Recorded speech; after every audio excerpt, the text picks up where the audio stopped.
வணக்கம். மாலை முரசு செய்திகளை விரிவாக பார்ப்பதற்கு முன் தலைப்புச் செய்திகளை பார்க்கலாம். முதலமைச்சர் மு.க.ஸ்டாலின் முன்னிலையில் மாநிலங்களவை உறுப்பினருக்கான வேட்புமனுவை தாக்கல் செய்தார் திருச்சி சிவா. நெல்லையை சேர்ந்த கான்ஸ்டன்டைன் ரவீந்திரன் திமுக சார்பில் மாநிலங்களவைக்கு தேர்வாகிறார்.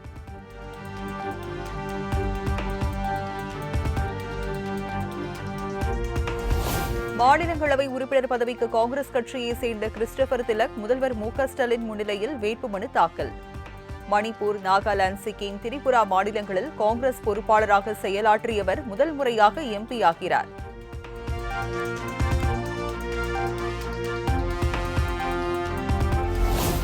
தேமுதிக சார்பில் மாநிலங்களவை உறுப்பினராகிறார் அக்கட்சியின் பொருளாளர் எல்.கே. சுதீஷ். சென்னை தலைமைச் செயலகத்தில் முதலமைச்சர் மு.க.ஸ்டாலின் தேமுதிக பொதுச் செயலாளர் பிரேமலதா முன்னிலையில் வேட்புமனு தாக்கல்.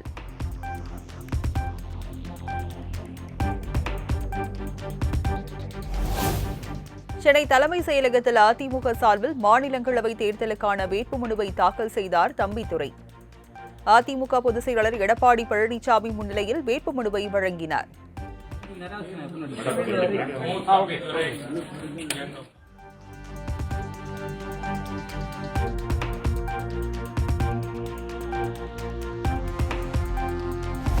மாநிலங்களவை உறுப்பினர் பதவிக்கு பாமக தலைவர் அன்புமணி மனு தாக்கல் செய்தார்.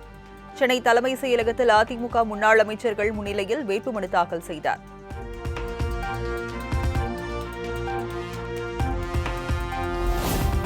மாநிலங்களவை தேர்தலில் பாமக நிறுவனர் ராமதாஸ் தரப்பில் வேட்புமனு தாக்கல்.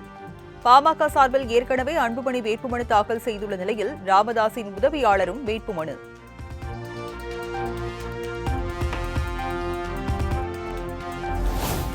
ஐந்து கால கொடுங்கோல் ஆட்சி முடிவுக்கு வர இருப்பதாக அன்புமணி ராமதாஸ் விமர்சனம்.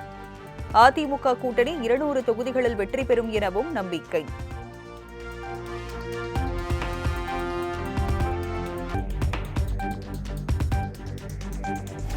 சட்டமன்ற தேர்தல் தொகுதி பங்கீடு தொடர்பாக விரைவில் பேச்சுவார்த்தை குழு அமைக்கப்படும் என பிரேமலதா விஜயகாந்த் தகவல். திமுக கூட்டணி 200க்கும் மேற்பட்ட தொகுதிகளில் வெற்றி பெறும் எனவும் நம்பிக்கை.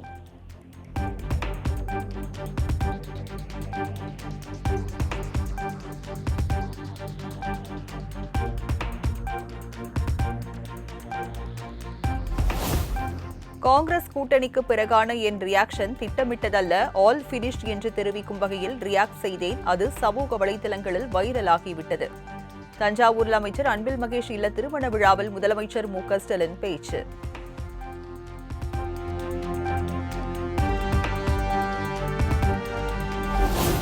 மதவெறி அரசியலுக்கு தமிழ்நாட்டில் இடமில்லை என திமுக தலைவர் மு.க.ஸ்டாலின் தொண்டர்களுக்கு மடல். எல்லாருக்கும் எல்லாம் என்ற லட்சியத்துடன் தமிழ்நாட்டின் வளர்ச்சி பயணத்தில் ஒருவரையும் பின்தங்கவிட மாட்டோம் என்றும் உறுதி.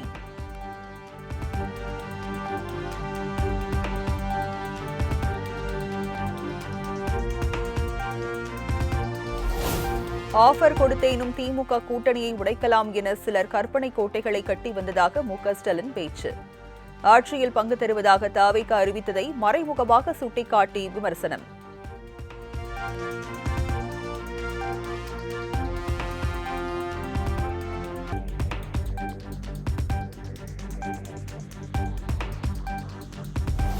நாங்குநேரி சம்பவத்தின் ரத்தம் காய்வதற்குள் இடைக்காட்டூரில் பட்டியலினத்தவர்கள் மீதான தாக்குதல் அதிர்ச்சி அளிக்கிறது.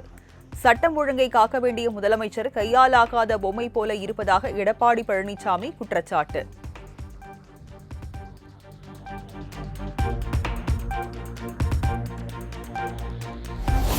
திமுக காங்கிரஸ் இடையே பேச்சுவார்த்தை முடிந்து தேர்தல் உடன்பாடு ஏற்பட்டது மகிழ்ச்சி அளிக்கிறது. இரு கட்சிகளின் தலைவர்களுக்கும் தன்னுடைய பாராட்டுகள் என காங்கிரஸ் எம்பி ப. சிதம்பரம் எக்ஸ் பதிவு.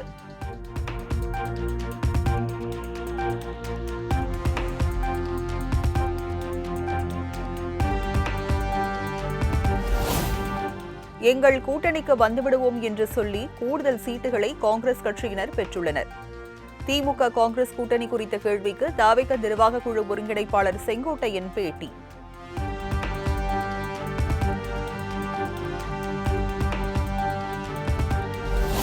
சென்னை உயர்நீதிமன்ற புதிய தலைமை நீதிபதியாக கேரள உயர்நீதிமன்ற நீதிபதி சுஷ்ரத் அரவிந்த் தர்மாதிகாரி நியமனம்.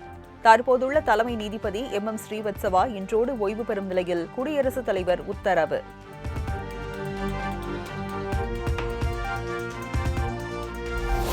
முன்னாள் முதலமைச்சர் ஓ பன்னீர்செல்வத்திற்கு எதிரான 4 தேர்தல் விதிமீறல் வழக்குகளை ரத்து செய்தது சென்னை உயர்நீதிமன்றம். பரமக்குடி, திருவாடானை, திருப்புல்லானி மற்றும் கீழக்கரை காவல் நிலையங்களில் பதிவு செய்யப்பட்ட வழக்குகள் ரத்து.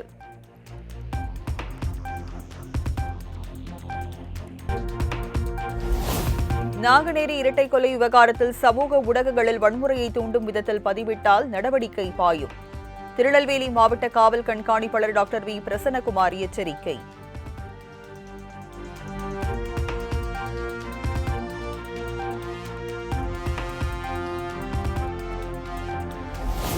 சென்னை வியாசர்பாடியில் உள்ள அமமுக பிரமுகர் வீட்டில் இன்று அதிகாலை இருசக்கர வாகனத்தில் வந்த மர்ம நபர்கள் பெட்ரோல் குண்டு வீச்சு. பெட்ரோல் வெடிகுண்டு வீசிய மர்ம நபர்கள் குறித்து எம்கேபி நகர் போலீசார் விசாரணை.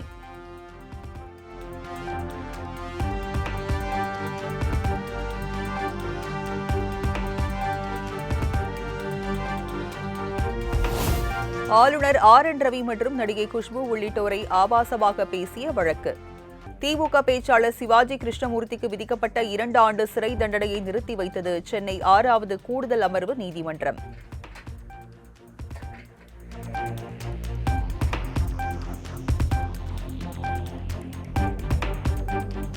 வேளச்சேரி பரங்கிமலை இடையே பறக்கும் ரயில் வழித்தடத்தில் அதிவேக ரயில் சோதனை ஓட்டம் தொடக்கம். தெற்கு ரயில்வே பாதுகாப்பு தலைமை ஆணையர் ஜனக்குமார் கார்க் ஆய்வு.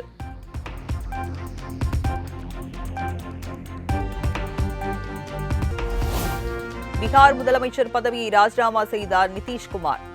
மத்திய அமைச்சர் அமித்ஷா, பாஜக தேசிய தலைவர் நிதின் நவீன் முன்னிலையில் மாநிலங்களவை பதவிக்கு வேட்புமனு தாக்கல்.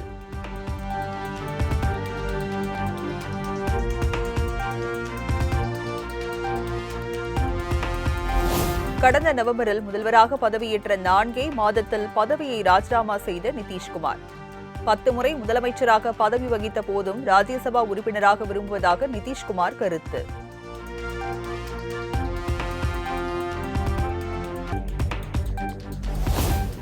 பீகார் முதலமைச்சர் பதவியை ராஜினாமா செய்து மாநிலங்களவை தேர்தலில் போட்டியிடுவது கடைந்தெடுத்த மகாராஷ்டிரா மாடல். நிதிஷ்குமார் மீது ராஷ்டிரிய ஜனதா தளம் கட்சித் தலைவர் தேஜஸ்வி யாதவ் விளாசல்.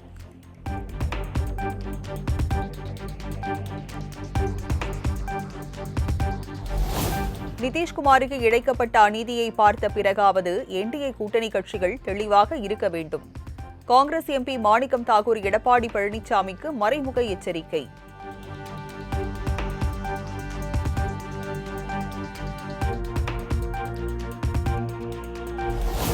அஜர்பைஜானில் ட்ரோன்களை அனுப்பி ஈரான் அதிரடி தாக்குதல்.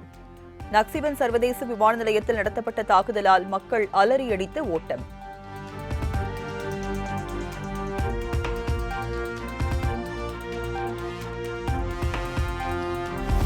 ஈரான் உச்ச தலைவர் கமேனி மறைவுக்கு இந்தியா தரப்பில் வெளியுறவுத்துறை செயலாளர் விக்ரம் மிஸ்ரி இரங்கல். டெல்லியில் உள்ள ஈரான் தூதரகத்திற்கு சென்று இரங்கலை பதிவு செய்த இந்திய வெளியுறவுத்துறை செயலாளர்.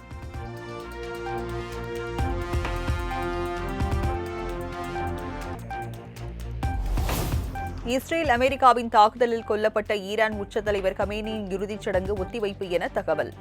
3 நாட்கள் பொதுமக்கள் அஞ்சலி செலுத்த நேற்று ஏற்பாடான நிலையில் இறுதி ஊர்வலம் தேதி பின்னர் தெரிவிக்கப்படும் என அறிவிப்பு.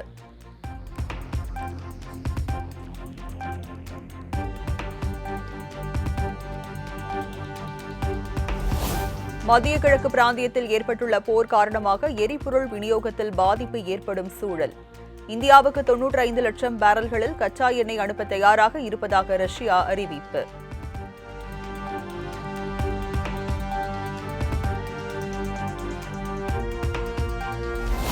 போர் தொடங்கி 1 வாரம் ஆவதற்குள் அமெரிக்காவின் கை ஓங்கிவிட்டதாக ட்ரம்ப் பெருமிதம். ஈரான் நாட்டின் தலைவர்கள் அடுத்தடுத்து கொல்லப்பட்டு வருவதாகவும் பேட்டி.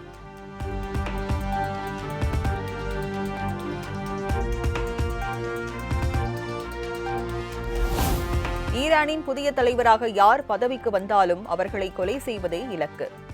ஈரானிய அரசால் நியமிக்கப்படுபவர் எங்கு பதுங்கி இருந்தாலும் தேடி அழிப்போம் என இஸ்ரேல் நாட்டின் ராணுவத்துறை அமைச்சர் காட்ஸ் சூளுரை.